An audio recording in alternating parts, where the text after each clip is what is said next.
அடுத்ததாக பார்க்கக்கூடிய ராசிக்காரர்கள் தனுசு ராசிக்காரர்கள் கண்டிப்பாக ஞாயிற்றுக்கிழமை பசுமாடுக்கு உணவளிப்பதும், ஞாயிற்றுக்கிழமை மதியம் 1:15 2 மணிக்குள்ளாக உணவு தானம் எலுமிச்சைப்பழ ஊறுகாவுடன் கொடுப்பதும், ஞாயிற்றுக்கிழமை அனுமனுடன் இருக்கக்கூடிய பெருமாள் சன்னிதானத்துக்கு செல்வது விசேஷம். அனுமனுக்கு வெத்தலை மாலை போடுவது அதைவிட விசேஷம். தொழில் அற்புதமான ஏற்றத்தை பெறக்கூடிய 15 நாட்கள்.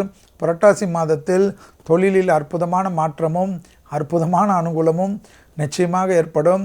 இடமாற்றம், வீடு மாற்றம், மனை மாற்றம், உத்தியோக மாற்றம், படிப்பு மாற்றம் என்ற அனைத்து விதமான மாற்றங்களும் தனுசுக்கு பொருத்தக்கூடிய மாற்றங்களாக காணப்படும்.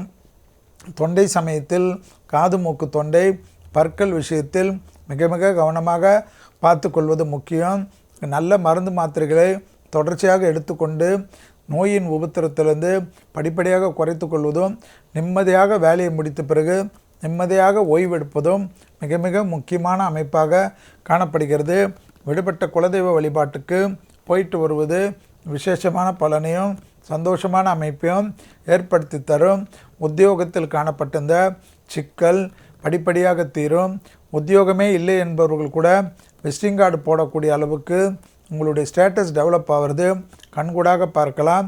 எதிர்பார்க்காத இடத்துலேருந்து நல்ல செய்தி, அனுகூலம், பெரிய அளவுக்கு நம்பிக்கை எல்லாம் ஏற்படுவது கண்கூடாக பார்க்கலாம்.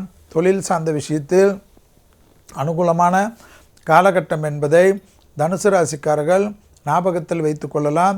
வண்டி வாகன மாற்றங்கள் எதிர்பார்த்தாலும் அது கிடைப்பதற்குண்டான முயற்சி பெரிய அளவு சந்தோஷத்தையும் பெரிய அளவு அனுகூலத்தையும் தனுசு ராசிக்காரர்களுக்கு ஏற்படுத்தி தரும்.